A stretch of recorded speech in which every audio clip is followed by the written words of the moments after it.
Aujourd'hui, on parle de Log4Shell, une vulnérabilité classée 10 sur 10 en échelle de gravité par le Common Vulnerability Scoring System. Elle a été révélée en 2021 et est alors considérée comme la 0D la plus critique jamais rencontrée.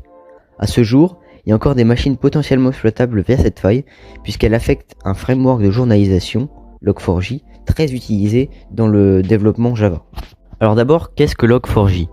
Log4j, c'est un framework Java qui permet la journalisation, donc la création de logs, à partir des événements d'une application.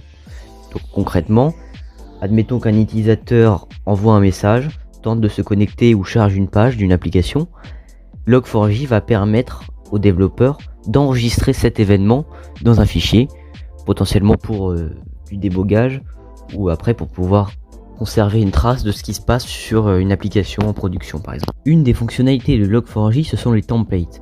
Par exemple, si je veux enregistrer la date d'un enregistrement d'un log, je vais pouvoir utiliser le mot-clé date comme ceci. Ça évite d'avoir à utiliser des variables, à les concaténer et à les transformer en chaîne, donc ça fait gagner en fait du temps de développement. Le problème, c'est qu'on va aussi être amené à utiliser des variables fournies par l'utilisateur dans ces logs. Par exemple, là on voit qu'on utilise la variable user, donc qui est définie par l'utilisateur, c'est son nom, dans ce log. Et ce qui se passe, c'est que Log4j va pas filtrer les données rentrées par les utilisateurs. Donc par exemple, si un utilisateur rentre comme nom date, le log ça va ressembler à ça. Donc c'est-à-dire qu'on va voir l'utilisateur, la date, s'est connecté à cette date. Ça c'est un problème qui reste pas très grave, ça peut altérer la qualité des logs, mais ça reste pas gravissime. Les vrais ennuis commencent lorsqu'on va exploiter la possibilité de ces templates d'appeler l'API Jindy, donc Java Naming and Directory Interface, qui va nous permettre en fait d'appeler les annuaires LDAP. Donc les annuaires LDAP, c'est par exemple c'est très utilisé dans le contexte de l'Active Directory. C'est utilisé pour lister des informations sur les utilisateurs, sur les membres d'une entreprise par exemple.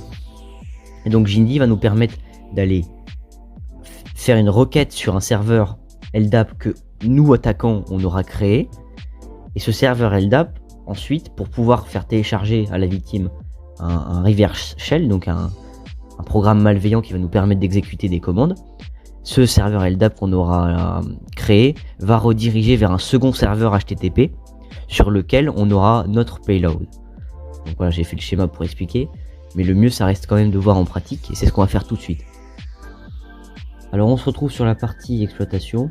Donc pour démontrer, je vais utiliser le proof of concept qui a été posté sur ce GitHub, donc qui à la fois permet de lancer une application vulnérable à cette faille et en même temps qui donne un outil qui va faire ce que j'ai décrit dans le schéma, donc dans la partie exploitation.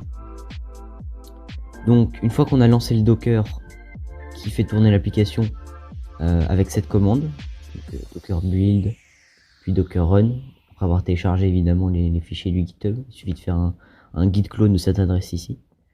Donc une fois qu'on a lancé notre application Docker, on se retrouve avec ce site web qui vraisemblablement est vulnérable à cette attaque de Log4Shell. Donc on peut tester de se connecter, on n'a pas d'informations, donc ça c'est le comportement attendu. On voit que le mot de passe n'est pas le bon. Donc on imagine que sur ce système de login, il y a sûrement la bibliothèque Log4j qui va permettre d'enregistrer tout ce qu'entre l'utilisateur en username et en mot de passe.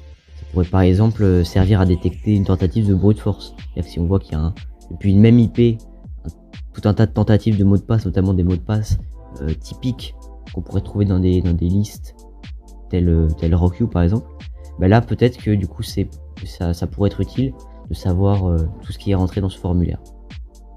Donc pour exploiter cette faille, on va utiliser l'outil qui est mis à notre disposition en Python. C'est un outil qui en fait va lancer un serveur Java, c'est un outil qui en fait va lancer un serveur LDAP qui va rediriger vers un serveur HTTP qui contiendra un payload, un reverse shell créé en Java pour exploiter et pour après avoir le contrôle sur la machine cible. Donc pour le lancer, c'est pas très compliqué, on va faire cette commande là. Donc sudo, c'est pour avoir les droits administrateurs parce que c'est nécessaire pour lancer le script. Python 3 parce que c'est un script de Python dans la version 3 de Python. Le script. En argument user IP, on met localhost puisqu'on est en fait sur notre localhost ici, et la machine cible est sur notre réseau local, donc elle va se connecter aussi à notre localhost. Mais dans un cas réel, on pourrait par exemple mettre du coup notre adresse IP, par exemple si on attaquait une machine qui n'était pas la nôtre dans le LAN. Voilà. En web port, donc c'est le port sur lequel va être créé notre serveur HTTP, donc le second serveur. Là on met 8000, donc voilà, on peut changer si on veut, on peut mettre ce qu'on veut. Et en L port, après c'est le port, en fait, ce port là il va être utilisé après par le reverse shell pour se connecter. D'un autre côté, sur une autre fenêtre, en fait ce qu'on va faire c'est qu'on va lancer un netcat qui va nous permettre d'écouter tout ce qui arrive sur notre machine sur le port 9001. Et donc en fait ce qui va se passer c'est que le reverse shell généré en Java par le script Python va dire à la machine cible de se connecter à notre machine localhost sur le port 8001 pour qu'on puisse en fait lui commander de faire ce qu'on veut. Donc on pourra taper des commandes après. Donc on lance ça. Là on voit bien trois choses intéressantes. Déjà le payload qu'on a à rentrer dans l'application pour que l'exploit puisse réussir. On voit qu'on a lancé un serveur web HTTP en localhost sur le port 8000 et qu'on a aussi lancé un serveur LDAP. On voit bien que le serveur LDAP il tourne sur le port 1389. Et donc si on prend ce payload, on voit bien qu'on dit, je vais remonter un peu, on dit à Log4j d'aller chercher grâce à Jindy un annuaire LDAP qui se trouve à notre adresse et au port qu'on lui a donné. Voilà. Et donc ensuite, ce qui va se passer, c'est que cet annuaire LDAP va rediriger vers le second serveur qui lui va servir, en fait, qui va donner, puisque l'application web va le demander, le serveur web va le demander, qui va servir notre reverse shell Java et l'exécuter. Donc je l'ai mis dans le champ utilisateur. En mot de passe, je mets n'importe quoi, ça c'est pas important. De l'autre côté, je vais aussi lancer notre netcat. Parce qu'en fait, dès qu'il va avoir téléchargé notre reverse shell, il va le lancer.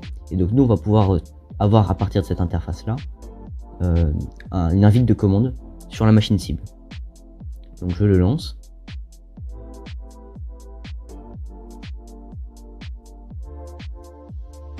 Voilà. Et en fait, on peut voir que ce qui s'est passé, c'est que, alors, premièrement, on a eu une requête LDAP, voilà, qui a résulté, donc qui a été redirigée vers notre localhost. Et d'un autre côté, notre localhost, il a eu du coup une collection, puisque l'annuaire LDAP a redirigé la machine cible vers notre serveur HTTP. Et donc, il a une requête GET de exploit class, qui est notre reverse shell. Donc de ce côté-là, on a la machine qui a tenté de se connecter, et donc en fait, maintenant on a le contrôle total sur la machine, donc je peux voir où am I, je peux voir qui je suis. Donc en l'occurrence, je suis root, c'est l'administrateur ultime de Linux, donc j'ai tous les droits sur la machine. Je peux faire un ls, je peux aller à la racine, après je peux détruire la machine, potentiellement installer un ransomware. Donc c'est très grave parce qu'en fait, c'est-à-dire que le serveur web, en l'occurrence, a été lancé en route. Donc c'est d'autant plus grave parce que quand on exploite la machine, là du coup on a un accès root, donc on est maître de la machine, c'est notre machine maintenant. Voilà. Donc ça démontre la dangerosité de ce type d'attaque. Sachant que c'était présent sur les serveurs Minecraft à une époque, au moment de la découverte de la faille. Et donc ça pouvait permettre en fait aux attaquants de prendre le contrôle total des serveurs Minecraft. Voilà, mais il y a tout un tas d'autres applications qui sont victimes de ce type de problème. Même s'il y a évidemment un patch qui a été dès la révélation de la faille, il y a eu un patch qui a été disponible en fait. Voilà. Mais les gens font pas forcément leur mise à jour et donc ça peut poser des problèmes après. J'espère que cette vidéo vous a plu. Si c'est le cas, n'hésitez pas à la liker, à la partager, à vous abonner. Ça pourra m'aider dans mon travail. Si vous avez des questions sur Log4j, Log4Shell, n'hésitez pas à me les poser en commentaire. Je me ferai un plaisir d'y répondre, bien sûr. Et sur ce, je vous souhaite une bonne journée.